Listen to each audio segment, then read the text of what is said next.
Assalamualaikum warahmatullahi wabarakatuh. WhatsApp News kembali hadir menjumpai Anda. Beragam informasi menarik akan kami sajikan untuk Anda selama 30 menit ke depan. Bersama saya Pandu Chandra dan berikut WhatsApp News selengkapnya.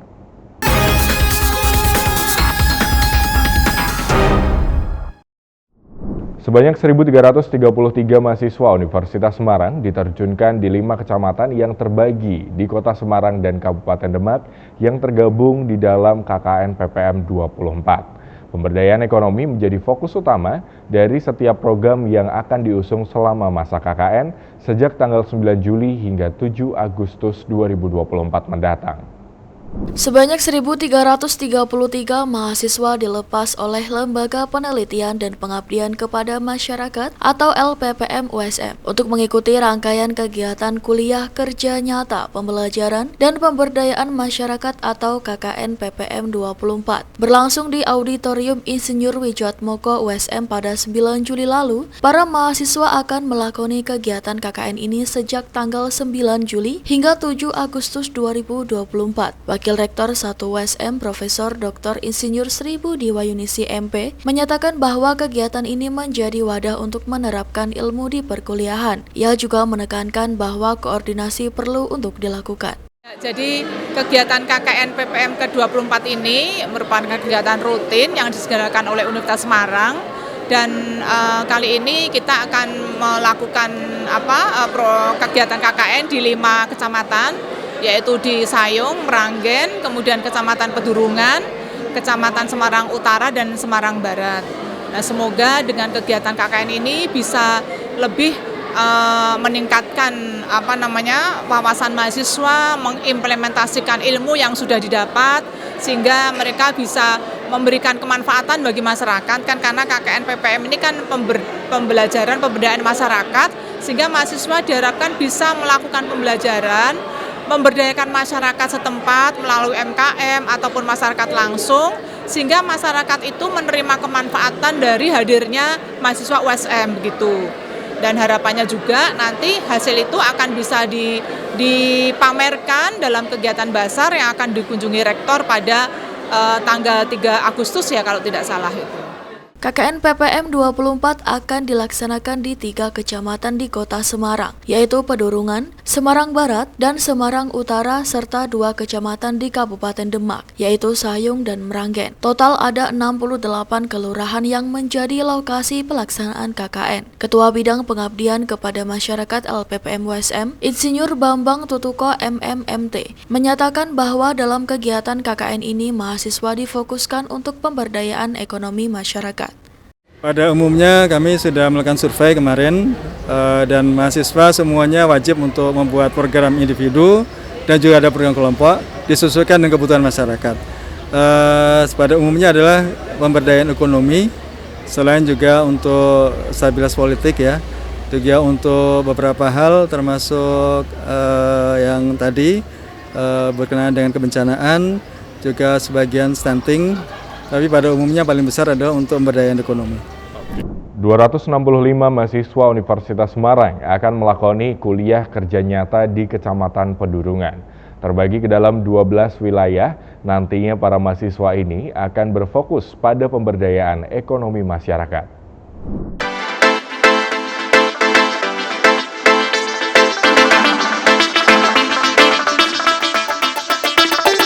Baik pemirsa WSM TV, kembali lagi bersama saya Pandu Chandra, tentunya melaporkan secara langsung dari Kecamatan Pedurungan, Kota Semarang. Dan saat ini Pandu tengah berada dalam acara penerimaan atau penyerahan mahasiswa KKN Universitas Semarang ke 24 yang tergabung dalam rangkaian KKN PPM ke-24 tahun 2023-2024 Universitas Semarang. Dan pada siang hari ini sebanyak 265 mahasiswa yang terbagi di 12 kelurahan di lingkungan Kecamatan Pedurungan Kota Semarang ini pada siang hari ini tengah diserahkan kepada pihak pemerintah Kecamatan Pedurungan. Dan tentunya mahasiswa-mahasiswa ini akan melangsungkan KKN-nya pada 9 Juli hingga 7 Agustus 2024, di mana mahasiswa-mahasiswa yang tengah menjalankan program kuliah kerja nyata ini tentunya dituntut untuk dapat terus memberikan inovasi-inovasi bagi masyarakat sekitar dan tentunya menjawab setiap permasalahan yang ada di masyarakat.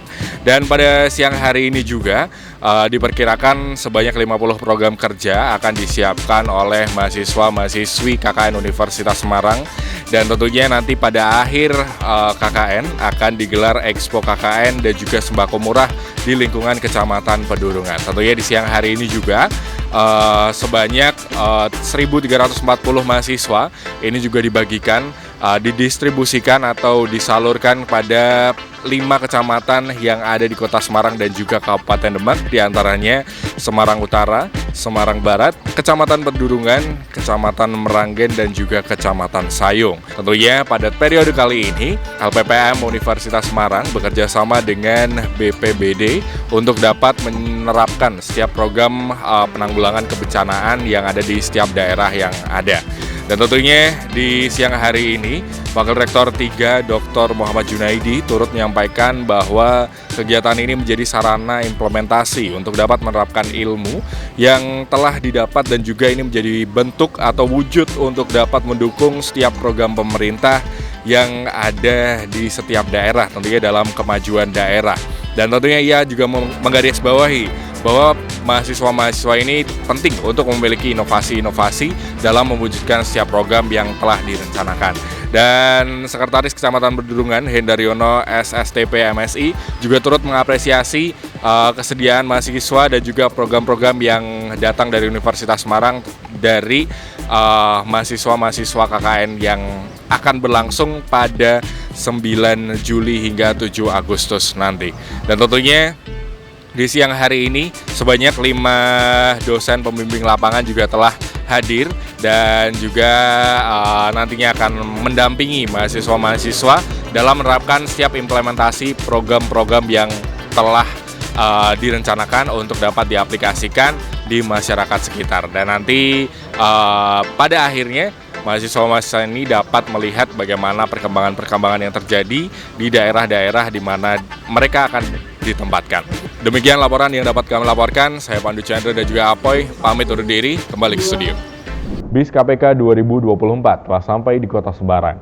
Rangkaian acara Roadshow BIS KPK ini akan berlangsung dari tanggal 11 hingga 14 Juli 2024. Hal ini merupakan inisiatif dari Komisi Pemberantasan Korupsi untuk mengedukasi masyarakat tentang anti korupsi.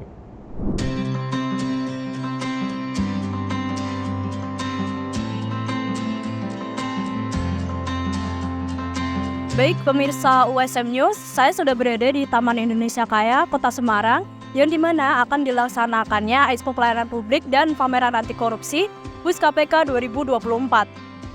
Kemudian untuk pembukaan roadshow-nya sendiri itu sudah dilaksanakan dari pukul 8 hingga pukul 12 di Grafika Bakti Praja. Sementara untuk Expo Pelayanan Publik dan Pameran Anti Korupsi BIS KPK sendiri bisa Anda jumpai di Taman Indonesia Kaya, Kota Semarang pada pukul 9 hingga pukul 4 sore. Dan tentunya ini terbuka untuk publik bagi masyarakat umum maupun pelajar. Kedatangan BIS KPK 2024 di Kota Semarang inisiatif dari Komisi Pemberantasan Korupsi untuk edukasi anti korupsi. Program Aku Anak Jujur mengajak anak-anak memahami pentingnya kejujuran sejak dini melalui berbagai aktivitas yang menarik.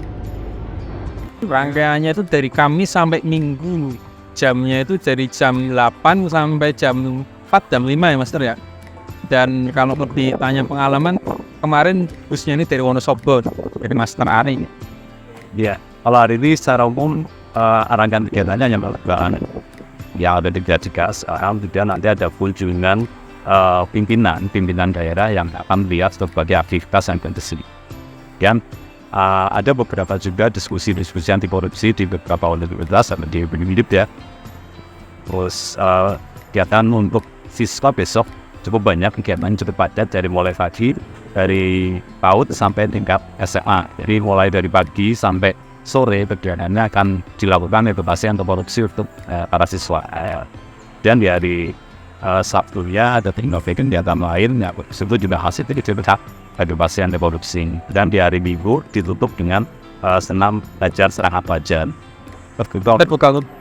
Rusuh KPK ini sebenarnya untuk wilayah Jawa sebenarnya sudah mulai dari Jawa Timur, ada 3 titik ke Jawa Timur.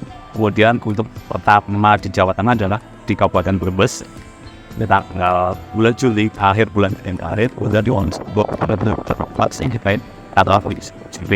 kemudian dilanjutkan hari ini sampai dengan hari Minggu di Harapan dari masyarakat untuk ikut meramaikan kegiatan ini, khususnya para pelajar yang masih libur sekolah ya, untuk isi beratnya dengan hal yang edukatif, bermanfaat, tapi dengan cara yang asing. Di sini kita belajar anti korupsi melalui games, melalui board games, maupun di dalam bisnya ada fasilitas semacam tablet untuk belajar secara online, dan banyak juga merchandise yang disediakan oleh KPK.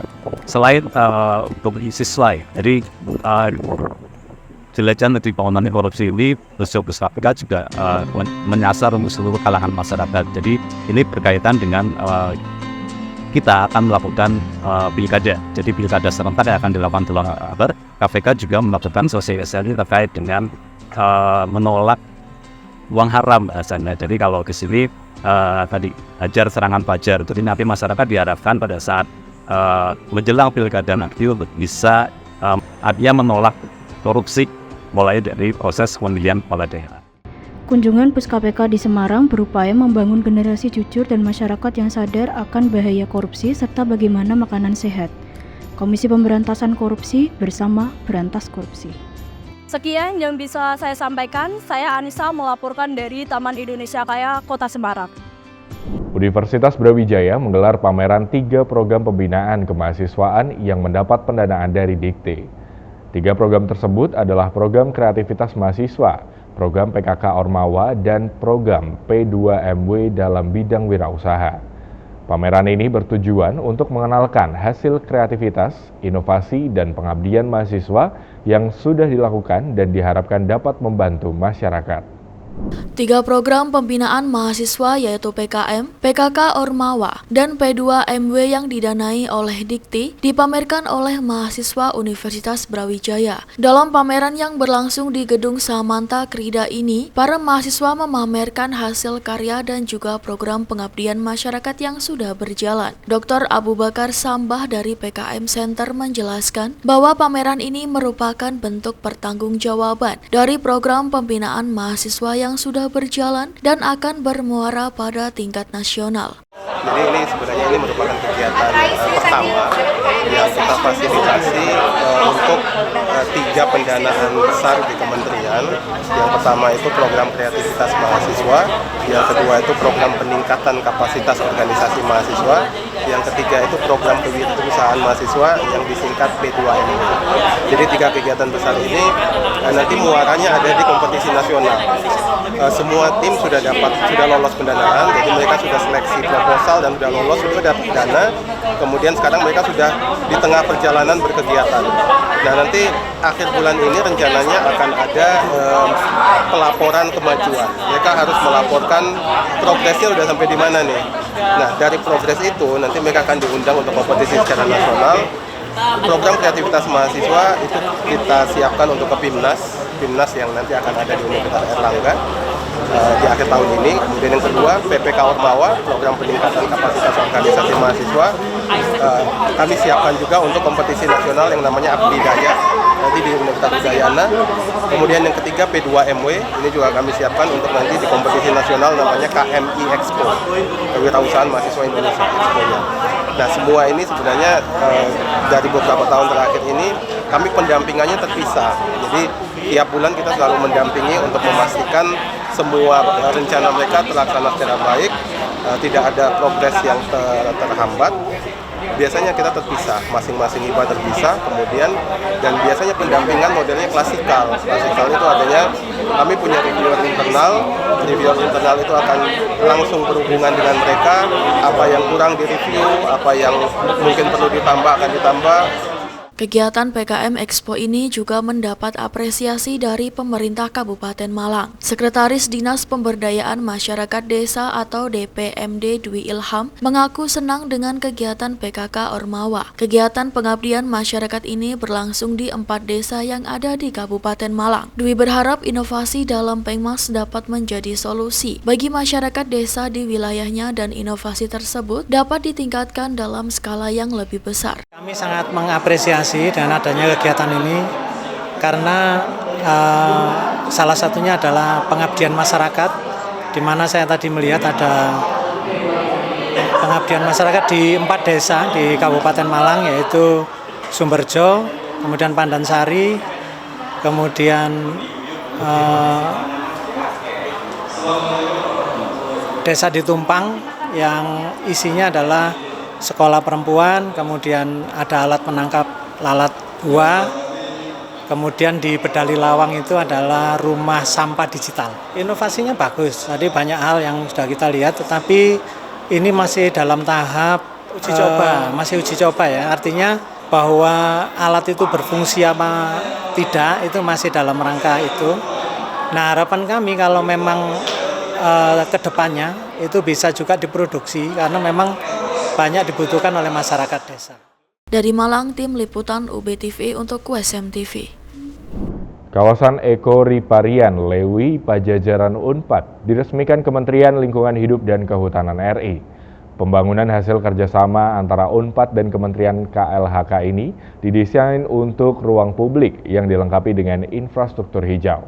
Hal ini sebagai implementasi pola ilmiah pokok Unpad serta mewujudkan kampus berkelanjutan. Berikut laporan tim Divia Unpad TV untuk USM TV. Kementerian Lingkungan Hidup dan Kehutanan Republik Indonesia resmikan kawasan Eko Riparian Unpad serta serah terimakan pengelolaan kepada Universitas Pajajaran Selasa 9 Juli. Direktorat Jenderal Pengendalian Pencemaran dan Kerusakan Lingkungan Sigit Reliantoro didampingi Wakil Rektor Bidang Riset dan Inovasi Profesor Hendra Mawan serta Direktur Sarana Prasarana dan Manajemen Aset Edward Henry SIPMM meninjau Eko Riparian Universitas Pajajaran secara langsung. Eko Riparian Lewi Pajajaran merupakan fasilitas pengolahan limbah cair yang memungkinkan limbah diolah kembali menjadi air yang dapat dimanfaatkan lebih baik di sektor hilir melalui skema instalasi pengolahan air limbah. Selain itu, kawasan ini dapat dimanfaatkan untuk wisata edukasi berbasis ekosistem. Ditemui usai meresmikan Eko Riparian Unpad, Direktur Jenderal PPKL KLHK RI Sigit Reliantoro mengatakan Eko Riparian didesain untuk ruang publik yang dilengkapi dengan infrastruktur hijau, di mana terdapat nilai edukasi, ekonomi, dan lingkungan di satu tempat.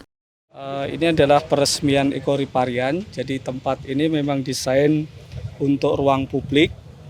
Kita buat tempatnya menjadi indah, tetapi juga kita lengkapi dengan infrastruktur hijau.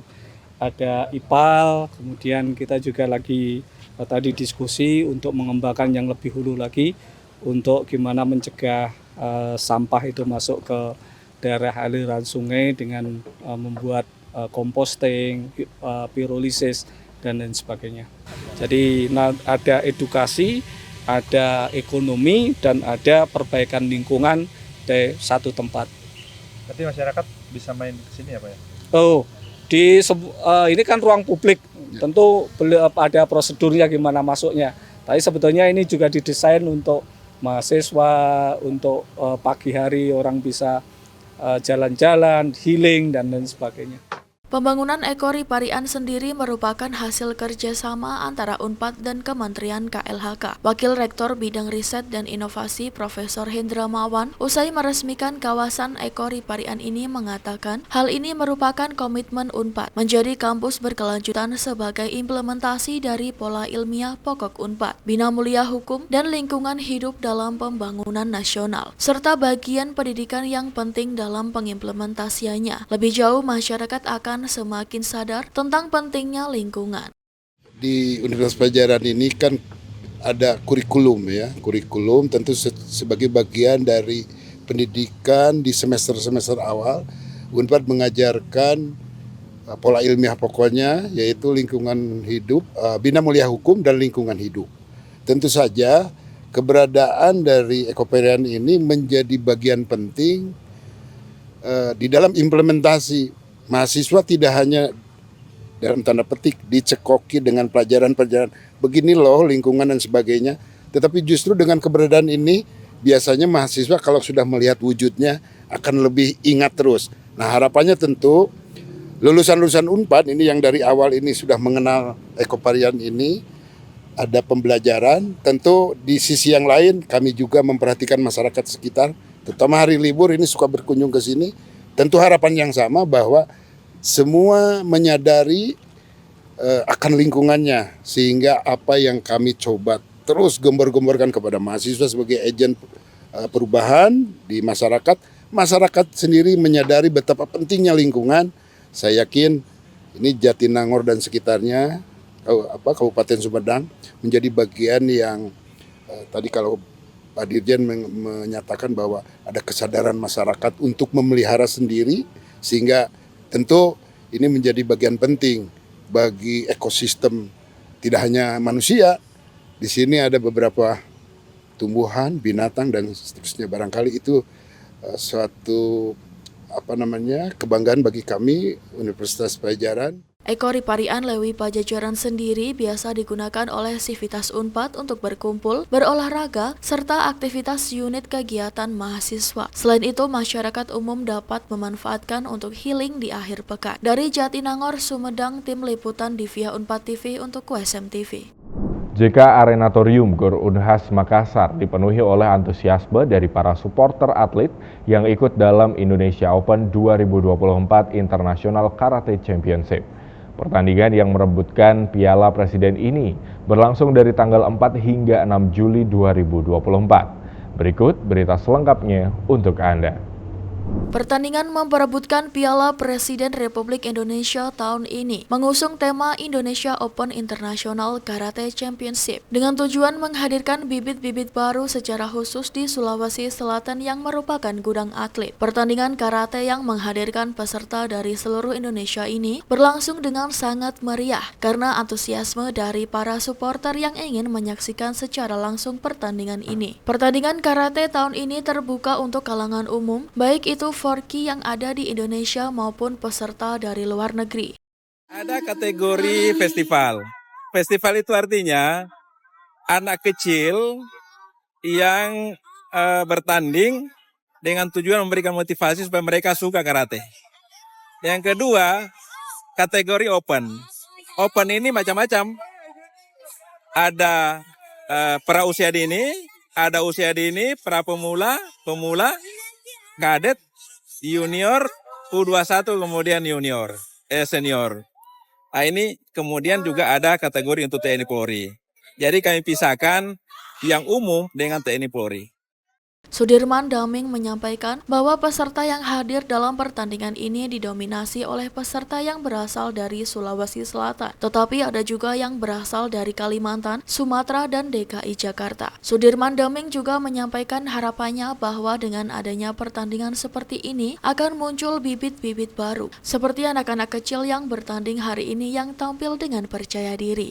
Persiapannya dari jauh-jauh hari, jadi sebulan sebelumnya kita udah latihan. Saya ikut kategori TNI Polri, min 67 kg putra. Harapannya saya bisa ke jenjang berikutnya, bisa mewakili klub saya, juga Indonesia. Saya dari Korpol Airut Bahar Kampori, Jakarta. Yang pertama kesehatan, yang kedua fisik dan mental, itu aja sih kalau saya. Dengan adanya Indonesia Open 2024 International Karate Championship ini diharapkan bisa menghasilkan bibit-bibit baru untuk kemajuan karate di Indonesia. Dari Makassar, Tim Liputan Unhas TV melaporkan untuk USM TV. Pemirsa, negara-negara anggota NATO mengukuhkan dukungan ke Ukraina dalam perang melawan Rusia pada KTT di Washington DC. Fakta Pertahanan Atlantik Utara menghadapi ancaman serupa dengan ketika dibentuk 75 tahun lalu. Selengkapnya di dalam liputan VOA.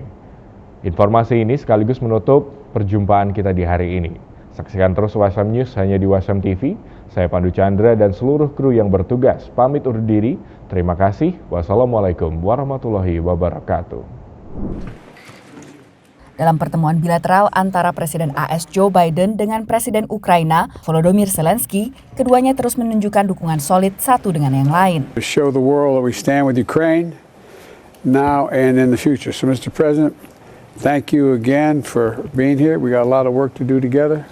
Di sela KTT NATO di Washington DC, Biden menjanjikan tambahan bantuan $225 juta termasuk sistem rudal Patriot untuk pertahanan udara Ukraina, selain jet tempur F-16 yang telah dipersiapkan sekutu AS. Sementara Zelensky meminta diangkatnya pembatasan penggunaan senjata untuk menyerang balik Rusia. Of course, if we want to win, if we want to prevail, if we want to save our country and to defend it, we need to lift all the limitations. Kremlin kerap menuduh negara-negara barat meningkatkan ketegangan dengan menyediakan sistem pertahanan udara, tank, dan jet tempur untuk Ukraina. Analis memperingatkan ancaman terkini Moskow untuk meningkatkan kemampuan misilnya tak boleh dianggap remeh. The threats that Putin is making about the use of nuclear weapons are not to be trivialized, right? These aren't something that any responsible observer or analyst of national security can set aside. It is likely, or it is plausible that a very desperate Putin might use some of his tactical nuclear arsenal. Dibentuk untuk mengadang Uni Soviet di bawah dominasi Rusia, pada ulang tahunnya yang ke-75, NATO kembali menghadapi musuh tradisionalnya yang kali ini berupaya untuk mengambil alih Ukraina. Tapi bukan hanya musuh tradisional saja yang jadi fokus oleh Pakta Pertahanan Atlantik Utara dalam KTT di Washington kali ini. Dalam KTT NATO kali ini, negara anggota mendesak Tiongkok untuk menghentikan dukungannya ke mesin perang Rusia. Sekjen NATO memperingatkan akan ada dampak negatif pada kepentingan dan reputasi Tiongkok jika terus membiarkan perang terbesar di Eropa dalam 90 tahun terakhir. The declaration we have agreed today is the strongest message NATO allies have ever sent on China's contributions to Russia's illegal war against Ukraine. Namun menurut analis, seruan ke Tiongkok ini telah tertunda terlalu lama. Europeans are dying in Europe in a war of aggression from the Kremlin with the support of Iran, North Korea, and China. They're providing dual-use technology and support to Russia's defense industrial base, enabling Putin's war of aggression in Ukraine and allowing him to fight longer and to replace his losses. Rekan non-anggota NATO dari Indo-Pasifik kembali bergabung dalam KTT kali ini. Kehadiran Jepang, Korea Selatan, Australia, dan Selandia Baru diharapkan bisa mengirim pesan ke Tiongkok terkait aliansi negara demokratis untuk membela supremasi hukum. Dari Washington DC, Virginia Gunawan dan tim VOA.